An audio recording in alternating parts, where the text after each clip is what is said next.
turno sin amanecer. Llegué a la estación de servicio San Rafael 103, en la llanura salitrosa entre Caborca y Puerto Peñasco, la noche del 18 de julio de 2014. Acepté el turno extra porque necesitaba el dinero y porque, en aquel entonces, todavía creía que las madrugadas eran solo horas muertas que se arrastraban sin sorpresa. La tienda de conveniencia estaba cerrada por remodelación y el otro despachador, que a veces me hacía compañía, había renunciado la semana anterior. Así que me quedé solo, rodeado de neón intermitente, con el zumbido ausente de los insectos, ni grillos ni polillas, apenas el chasquido lejano de la sal seca quebrándose bajo el viento. Encendí las luces de la isla principal y revisé los surtidores. Todo parecía en orden salvo una pequeña fuga de aceite cerca de la bomba 3. El charco negro tenía forma de media luna perfecta, como si alguien lo hubiera dibujado con cuidado. No le di importancia. Entré a la oficina, prendí el ventilador y ajusté las cámaras. Durante los primeros 40 minutos no asomó nadie y el silencio empezó a pesar, convirtiéndose en un zumbido dentro del cráneo. Para distraerme revisé bitácoras viejas y encontré un registro discontinuo, varios huecos de una hora exacta marcados con tinta roja, siempre entre la 1 y las 5. Pensé que era descuido de turno, garabateé una nota para preguntar al gerente y me serví café aguado de la olla industrial. A la 1:02 de la mañana se encendió el sensor de movimiento sobre la bomba 2. Observé por la ventana una camioneta pickup plateada, modelo viejo, sin placas delanteras. El conductor, un hombre a quien solo distinguí la silueta, descendió con parsimonia. Caminaba como quien flota, sus botas apenas chasqueaban el cemento. Me acerqué y, antes de hablar, él soltó su voz ráfaga. ¿Cuánto por llenar el tanque? No fue la pregunta sino el eco lo que me erizó. Sonó desajustado, como grabación reproducida por un altavoz oxidado. El hombre alzó la mirada, sus ojos parecían nublados, una suerte de vidrio empañado que no reflejaba nada. Le contesté la tarifa, deslicé la manguera y, mientras el contador giraba, percibí un olor dulzón, mezcla de diésel y flores putrefactas. Pagó en efectivo, un billete saturado de polvo salino, agradeció con un leve gesto y partió rumbo norte. Volví a la oficina para anotar la venta, pero la cámara que apuntaba a la bomba 2 mostraba el surtidor vacío. Ni vehículo, ni hombre, ni sombra. Rebobiné el clip. El minuto entero era un lienzo quieto sin alteraciones. Pensé en fallas de señal y seguí con la rutina, aunque algo ya se había deslizado bajo la piel. El reloj marcaba la 1:59 cuando el sensor volvió a encenderse. La misma camioneta se detuvo en el mismo lugar y el mismo hombre se deslizó hacia mí con idéntica cadencia. ¿Cuánto por llenar el tanque? Esta vez su voz salió un semitono más grave, distorsionada como cinta gastada. Le señalé, casi titubeante, que acababa de atenderlo. Ni parpadeó, solo extendió el mismo billete polvoriento, idéntico pliegue, idéntico desgaste, y aguardó. Mientras bombeaba, vi que la pintura de la carrocería estaba más opaca y que la luna del parabrisas mostraba una grieta que antes no estaba. El olor dulzón se volvió más intenso, me mareó por un instante. El hombre se marchó sin mirar atrás. Corrí al monitor. Otra vez, ausencia total. Entre las 2 y las 3 intenté distraerme con música en el celular, pero la señal cayó a 0 barras, y aún así, por el auricular, se coló un susurro, un jadeo pausado junto a mi oreja, como si alguien inhalara mi miedo. Apagué el móvil. Me aferré a la idea de que todo era un juego mental producto del cansancio, pero a las 2:59, puntuales, los faros plateados golpearon la isla. Segunda repetición, o tercera, ya no sabía. El hombre bajó más lento. Su piel tenía un tono ceniza, la camisa, antes blanca, se había manchado de algo oscuro que parecía filtrarse desde dentro, no derramado desde fuera. Volvió a preguntar lo mismo y el aire vibró con la resonancia hueca de ese eco doble. Mientras presionaba la manguera vi que las yemas de sus dedos, asomadas bajo el puño cerrado, estaban bíblicamente negras, como si la gangrena las hubiese terminado hace años. Me temblaron los brazos. Cuando terminó, extendí el recibo, pero él no lo tomó, simplemente giró y subió a la cabina, dejando el papel volar hasta aterrizar en el charco de aceite, ahora impregnado de una sustancia espesa que olía a carne rancia. De nuevo, la cámara no registró nada. Decidí revisar el perímetro. Saqué la linterna, di la vuelta por detrás de la tienda y avancé hacia el depósito de basura. A cada paso, el suelo crujía como vidrio molido. En la penumbra divisé algo, marcas de neumático formaban un aro perfecto alrededor de la bomba 2, como si la camioneta hubiera girado sobre su eje en círculos cada vez que se iba, pero yo no recordaba haber oído neumáticos chirriar. Me incliné a tocar el caucho estampado, aún estaba caliente. Sentí que mi propio pulso se desacompasaba, la piel de las manos comenzó a arderme como si hubiera manipulado solvente. Regresé corriendo a la oficina. Pensé llamar a emergencias, pero el teléfono fijo tenía el auricular colgando y la línea muerta escupía un soplido sordo. El reloj digital parpadeaba, 3:59 de la mañana. Después se quedó en negro. Cuando el display regresó, marcaba 1:03 de la mañana otra vez. Todo se había reiniciado. No quise mirar por la ventana, lo hice. La camioneta estaba allí, oxidada, llantas deformes, un faro apagado. El hombre no bajó, permanecía sentado, la cabeza ladeada como muñeco descoyuntado. Pero aún pude oír la frase, suspendida en el aire, repetida por la nada. ¿Cuánto por llenar el tanque? No salí. Cerré la puerta, trabé el cerrojo, apagué las luces y me acurruqué bajo el escritorio. Entre el zumbido del transformador escuché pasos arrastrados acechando la fachada. Cada tanto, un golpe suave contra el cristal, como un dedo famélico llamando al compás de mi respiración. Perdí la noción del tiempo. Soñé, despierto, que el techo se abría y el cielo estaba al revés, las estrellas clavadas en una brea que goteaba hacia mí. Vi ríos de petróleo burbujeando en la oscuridad y, entre ellos, la camioneta hundiéndose sin nunca desaparecer del todo. Cuando desperté, seguía siendo de noche. La bahía de luz del surtidor 2, sin embargo, estaba apagada. Salí armado con una llave inglesa. Junto al poste estaba la camioneta, ahora convertida en esqueleto metálico, puro óxido y cables colgantes. Dentro, en el asiento del conductor, había una masa oscura imposible de describir, palpitaba como un corazón enfermo y, sin embargo, también parecía hecha de polvo, dispuesta a disolverse con un soplido. Sobre el tablero brillaba un viejo taxímetro manual, de los que se giran con manivela. El contador señalaba litros y debajo, un monto imposible.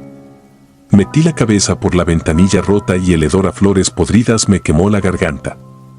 Al retroceder, mi codo rozó la puerta y se desprendió un copo de pintura, debajo había marcas de garras, como si algo hubiese intentado rascar su salida desde el metal.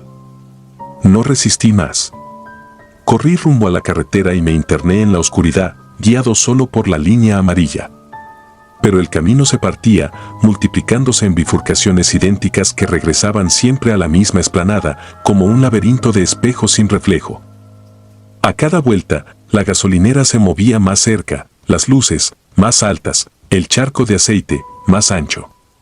En un momento, agotado, caí de rodillas y toqué el suelo, arena, sal, costras de caucho y algo gelatinoso que latía bajo la superficie.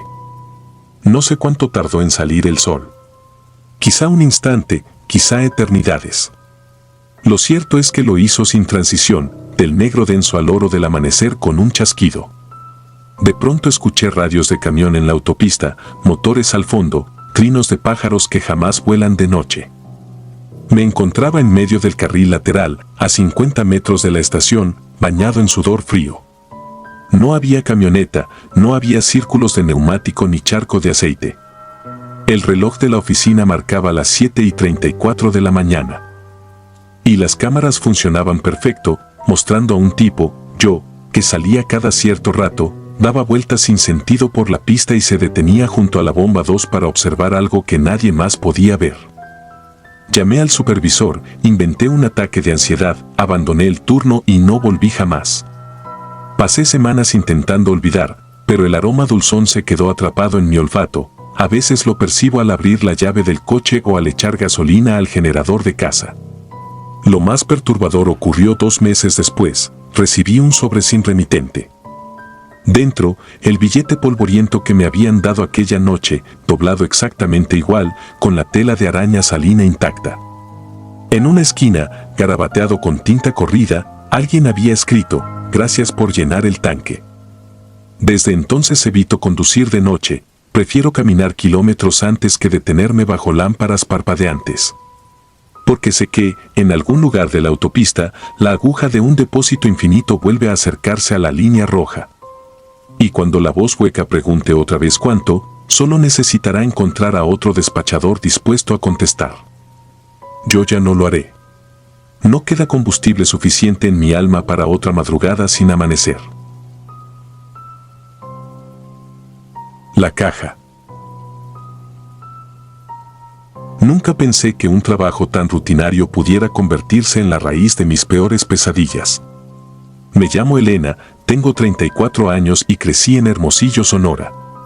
En 2018 acepté cubrir el turno nocturno en una gasolinera aislada a 40 kilómetros de la última luminaria del pueblo de Benjamin Hill. El desierto abierto parecía tranquilo, pero cada noche el viento remontaba dunas invisibles de polvo que golpeaban los cristales e insinuaban voces que nadie más oía. Ahí, rodeada de bombas de combustible y del zumbido perpetuo de los letreros de neón, descubrí que el miedo se alimenta de las cosas que uno hace por simple cortesía. Era 13 de agosto, un martes sofocante. El día se había arrastrado con apenas 3 autos y un tráiler que necesitó refrigerante. A las 19:15 apareció una camioneta Ford F-150, modelo 92, tan pulcra que reflejaba el horizonte rojo del atardecer. De al lado del conductor bajó un hombre de estatura promedio, unos 50 años, sombrero vaquero inmaculado y botas lustrosas. Pagó en efectivo, no regateó ni pidió nota. Todo normal hasta que, justo antes de marcharse, abrió la caja posterior y sacó un enfriador metálico del tamaño de un microondas. «Oiga, señorita», dijo con voz ronca y pausada. «¿Puedo dejar esto aquí un par de horas? Vendrá mi hijo a recogerlo. Le dejo algo por la molestia». Extendió un billete de 500 pesos antes de que pudiera contestar. No pesaba mucho, pero el metal estaba helado, como si viniera de un cuarto frío. Lo deposité en la bodega, sobre la tarima de suministros. Cuando regresé a la pista, la pickup ya era un punto oscuro en la cinta asfáltica. Aquello debió alertarme. ¿Por qué alguien recorrería tanta distancia solo para dejar un enfriador? A las 22 terminó mi turno vespertino. Le conté el encargo a Oscar, el bombero nocturno. Bromeó diciendo que quizá eran cervezas clandestinas. Al amanecer siguió allí el enfriador. Pasó un día, luego otro, y nada. El domingo, Oscar llegó con ojeras moradas. Juraba haber escuchado golpes huecos dentro de la bodega y un cheche que parecía un sollozo amortiguado. Reímos, atribuyéndolo al insomnio y al calor que licuaba los nervios. La tercera noche su relato cambió de tono. Aseguró que vio la puerta entreabierta y, al acercarse, el enfriador vibraba solo, como si algo arañara desde adentro. El lunes, sin aviso, Oscar faltó. La administradora me pidió cubrir su guardia, necesitaba el dinero, así que acepté. Llegué con un termo de café y mi vieja radio portátil. Cerca de las 2:30, mientras registraba inventario, sentí como el aire se congelaba. Apagué el ventilador, la temperatura siguió cayendo. Entonces se escuchó un golpe seco. Corrí a la bodega, las lámparas de bajo consumo parpadeaban. El enfriador estaba abierto. Las bisagras cedían un leve crujido, y en el piso se veía una huella oscura que avanzaba hasta perderse detrás de las cajas de aditivos. Me acerqué con la linterna del celular. Dentro del enfriador descansaba un frasco de cristal, sellado con cera negra. El interior contenía un líquido espeso, casi color petróleo, y algo flotaba, tal vez cabello humano. Cuando lo moví, la sustancia desprendió un olor que mezclaba gasolina rancia y carne podrida. En la pared interior había pegado un pedazo de periódico amarillento, señalaba un obituario fechado el 13 de agosto de 1998, mismo día y mes, 20 años antes. El fallecido era un adolescente llamado Daniel Delgado, muerto en un accidente de carretera a la altura exacta de la estación. Sentí un cosquilleo eléctrico recorrerme la nuca. Volví a sellar el enfriador, pero al alzarlo descubrí algo peor. Por la rendija de la puerta se deslizaba un hilo de sangre fresca que no provenía de ninguna parte lógica. Salí, cerré con candado y traté de llamar a la administradora. Sin señal. Todo el parabrisas de la caseta se empañó desde afuera. Alguien, o algo, respiraba al otro lado del cristal. A las 3:04 la radio captó estática, luego una voz masculina arrastrada, como cinta deformada. ¿Cuánto por llenar el tanque? La frase resonó igual que un eco dentro de un túnel. No contesté. Apagué el aparato y corrí al despacho principal. Las lámparas exteriores titilaban, el desierto parecía tragarse la luz. Entonces vi la silueta de un joven parado junto al surtidor número 3. Cabello mojado, ropa empapada, camiseta blanca pegada al cuerpo como apósito. No se distinguían rasgos, pero algo en su postura sugería que llevaba horas bajo la lluvia, aunque no caía una sola gota. Abrí la puerta con cautela. El olor a tierra húmeda y óxido me golpeó. Él volteó. Su rostro era una máscara de carne hinchada y marcas violáceas, como si hubiera pasado días sumergido en agua lodosa. No pestañeó. Llevaba en la mano un billete de 20, chorreando el mismo líquido negruzco del frasco. Retrocedí, pero la tierra tembló bajo mis pies. Los líderes colgantes del letrero Abierto Cero explotaron en chispas verdes. Corrí hacia la carretera, no venía ningún automóvil. A mi espalda escuché metal retorciéndose, las tapas de los dispensadores se abrían solas, liberando chorros de combustible que formaban charcos brillantes bajo la luna. El sustituto del joven surgió frente a mí, era el hombre de la Ford, idéntico, pero su carne colgaba en tiras, mostraba fracturas expuestas y ambos ojos parecían dos burbujas lechosas. Extendió el brazo y señaló la bodega. Entendí que la ofrenda debía volver a su lugar. Regresé tropezando con mi propio pánico. El pasillo lucía más largo, como si la arquitectura se dilatara. La puerta candada pendía rota, adentro, las cajas se habían apilado formando un corredor hacia el enfriador. Lo levanté temblando, dejando que el líquido gotease sobre mis tenis. En cuanto lo sostuve, todos los murmullos cesaron, como cuando se apaga un motor viejo. Salí. El joven del surtidor se había acercado a la puerta. Sostuve el enfriador contra el pecho. Me di cuenta de que sus pies no tocaban el suelo, flotaba unos centímetros, balanceándose con un vaivén poco natural. El viento era inexistente, pero sus cabellos se mecían como dentro de agua profunda. Aquí está, murmuré, sin saber a quién exactamente hablaba. El frasco dentro del enfriador comenzó a golpear las paredes metálicas cada vez más rápido. Una presión invisible me apretó el tórax. Apenas podía respirar. Recordé lo que decían los viejos sobre los trabajos que a veces dejan en capillas o cruces, jamás abrir, jamás mover y, sobre todo, jamás romper el sello. Entonces lo comprendí, alguien había roto el pacto hace 20 años, ahora el objeto necesitaba nueva sangre. Si yo permanecía cerca, sería la siguiente. Tomé una decisión desesperada. Abrí el dispensador 4 y llené un bidón vacío con gasolina premium. Me dirigí al extremo del terreno, donde un viejo pozo de servicios marcaba el punto más hondo. Arrojaría el enfriador allí y prendería fuego. El espectro me seguía sin andar, simplemente aparecía a cada paso, como una fotografía animada que se adelanta un segundo entre parpadeos. Llegué al pozo, desatornillé la tapa metálica y arrojé el enfriador. El sonido al impactar reveló profundidad. Rocí gasolina alrededor y dejé un reguero hasta la caseta. Encendí un fósforo y, antes de soltarlo, escuché una voz infantil detrás: «Mamá, hace frío». Giré. No había nadie. El fósforo cayó. La línea ardió con un rugido azul y se precipitó bajo tierra. El aire estalló en calor y un pilar de llamas brotó. Un humo denso llenó el cielo de figuras amorfas.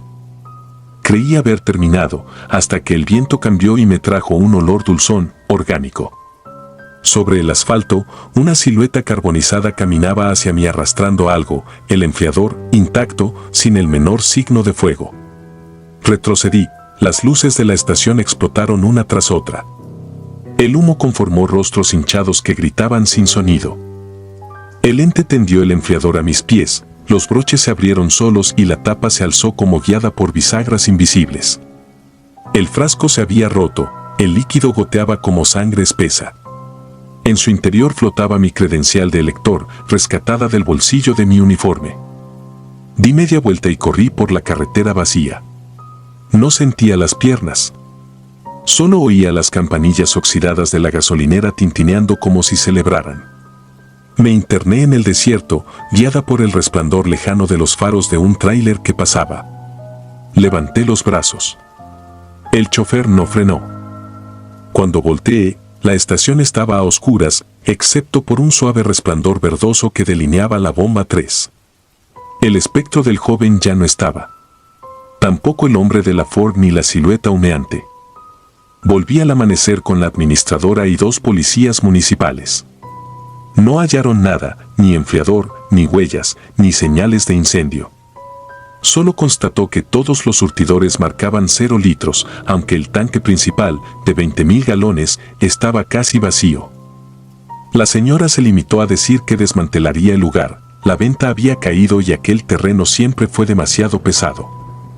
Renuncié ese mismo día, pero nadie quiso recibirme la carta. La empresa desapareció en un laberinto de razones sociales fantasma. Casi un año después, un arqueólogo aficionado localizó, con un dron, una mancha negra redonda entre arbustos secos, el antiguo pozo de servicio. Las fotos mostraban trazas de fuego y un enfriador oxidado abierto en 4 partes, pero ningún frasco, ningún líquido, nada dentro. El dron cayó sin explicación segundos después. Ahora vivo en Caborca y trabajo de contadora en un taller mecánico. A veces, al anochecer, cuando pasan tráileres llenos de melones rumbo a la frontera, el viento trae un soplo de olor a gasolina vieja y a carne húmeda. En mi buzón encontré la semana pasada, sin remitente, un recorte de periódico, 13 de agosto de 2018. Joven desaparece tras salir de turno nocturno en gasolinera de Benjamin Hill. Sobre la foto borrosa se distingue mi silueta rellenando un bidón, pero mi cara está tachada con un marcador rojo. No he dormido desde entonces. Cierro los ojos y oigo, en la penumbra de mi cuarto, ese murmullo pegajoso de un frasco agitándose dentro de un cofrecillo metálico. Sé que el desierto no olvida deudas y que en algún punto del kilómetro 128 aún arde un círculo de llamas invisibles esperando mi retorno. Quizá el próximo verano, cuando vuelva a soplar el viento caliente y desentierre esa voz que pregunta, con eco de ultratumba, cuánto por llenar el tanque, me obligue al fin a pagar con aquello que mantiene latiendo mi corazón.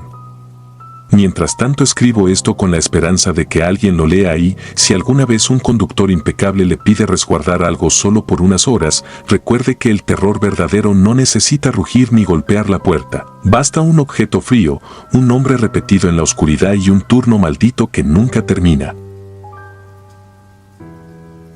Litros malditos. Tenía 32 años cuando acepté cubrir una entrega urgente que nadie más quiso tomar. Trabajo como representante de refacciones para maquinaria agrícola en la Sierra de Durango, y aquel jueves de septiembre de 2021 debía conducir hasta Canatlán antes del amanecer para dejar un juego de válvulas que un productor necesitaba con desesperación.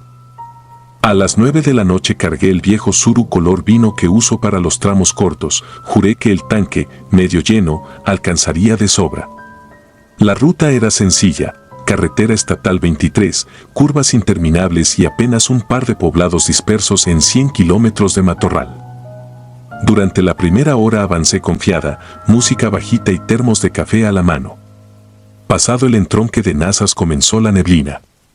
No era tupida, pero bastaba para volver difusas las señales y deformar los matojos al borde del asfalto. Apreté el volante.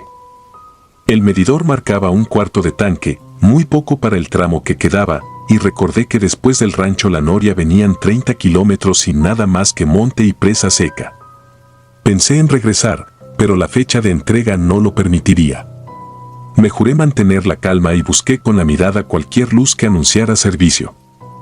La vi al salir de una loma, 2 arcos de metal viejo sosteniendo un tejabán oxidado y, debajo, 2 bombas color crema iluminadas por focos amarillos. No aparecía en mi memoria ni en ningún mapa. Aún así reduje velocidad y me desvié sobre un empedrado breve que conducía a un lote amplio cubierto de grava suelta. El lugar parecía detenido una década atrás, logotipos borrados por el sol, cabina de cobro minúscula con ventanal de acrílico rayado y ningún anuncio LED. Aún así, las bombas salpicaban un olor denso a combustible fresco que tranquilizaba. Apagué el motor. La noche se tragó el tic-tic del motor caliente y solo quedó el zumbido de los focos colgados, acompañados por chirridos de insectos que nunca distinguí.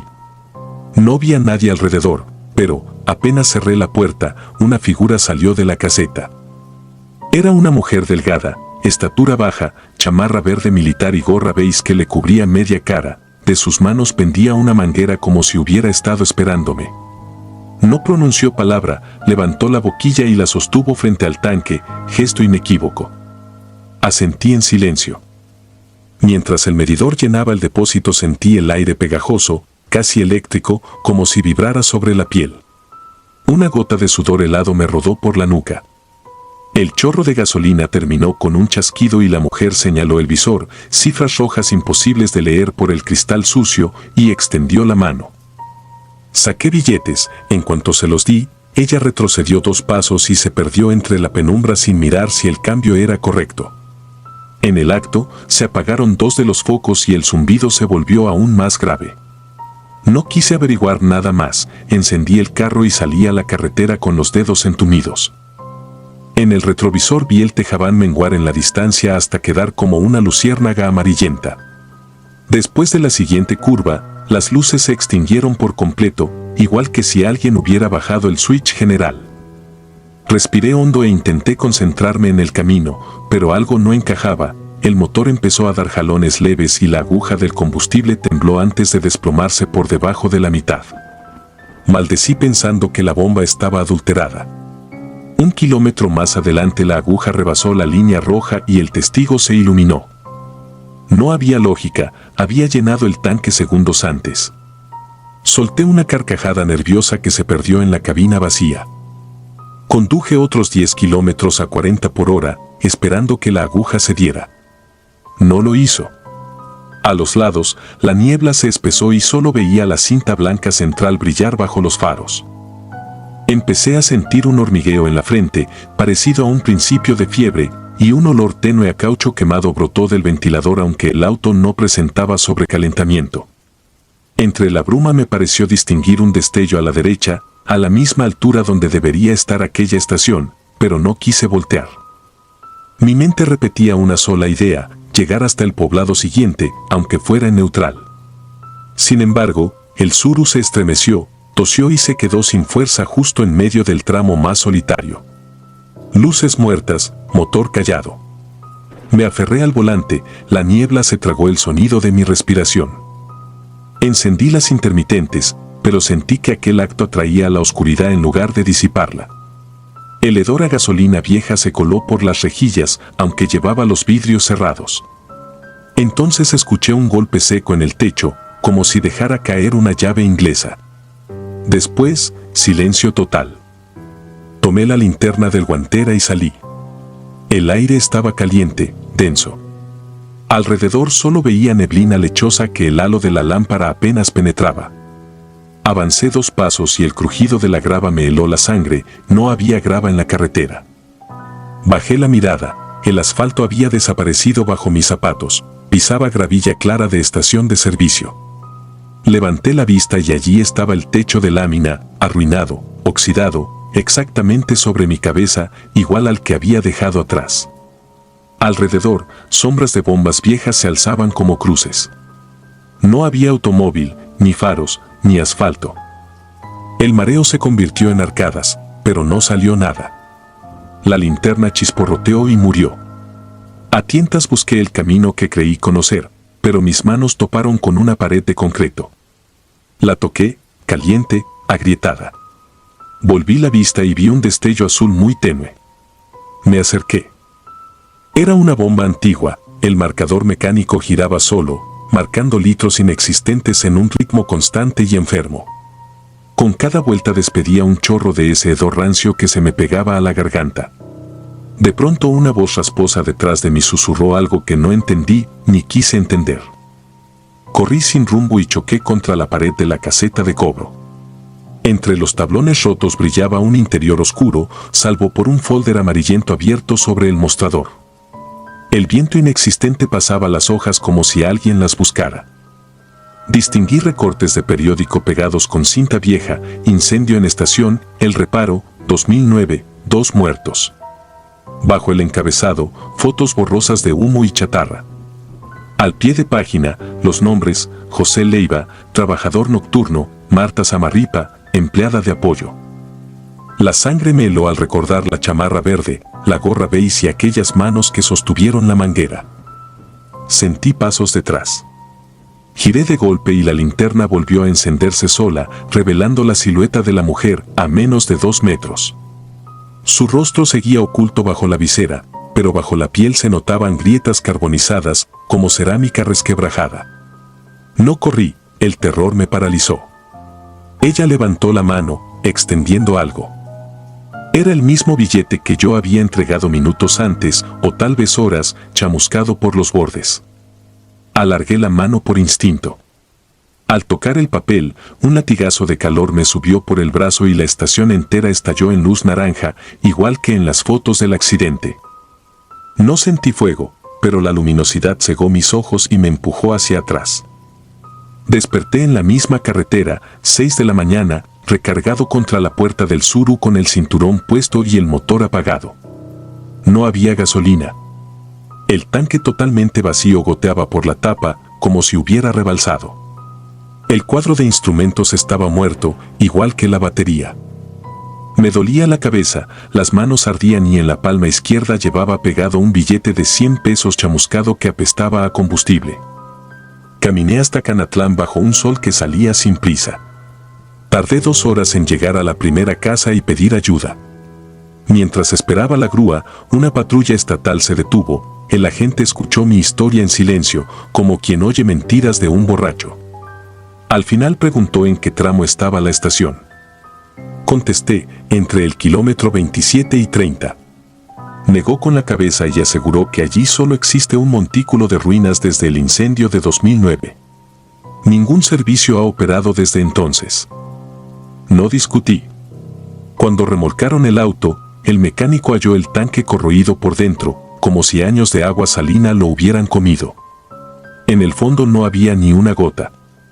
En la boquilla, sin embargo, encontró residuos de algo denso y turbio que olía a queroseno envejecido. Se negó a tocarlo con las manos descubiertas. Desde aquella noche evito los tramos solitarios, aunque eso signifique rodear cientos de kilómetros. Cargo combustible al mediodía, reviso cada medidor y guardo los recibos como quien colecciona talismanes. A veces, mientras conduzco, un olor viejo se cuela por el aire acondicionado, idéntico al de aquella bomba mecánica. Entonces bajo la ventanilla, respiro hondo y no detengo el auto, sin importar que la aguja tiemble en la reserva. Prefiero quedarme varado antes que volver a rellenar el tanque con litros que vienen del otro lado de las llamas. Algunos creen que el infierno arde debajo de la tierra. Yo sé que puede esconderse a un costado del asfalto, encendido para siempre bajo un techo de lámina que solo brilla cuando la niebla lo cubre todo. Si disfrutas de los relatos, te invitamos a apoyarnos con un like y un comentario, ya que eso nos ayuda muchísimo. Además, si aún no estás suscrito o suscrita, te animamos a formar parte de la comunidad del terror. Muchas gracias por escucharnos y por tu apoyo.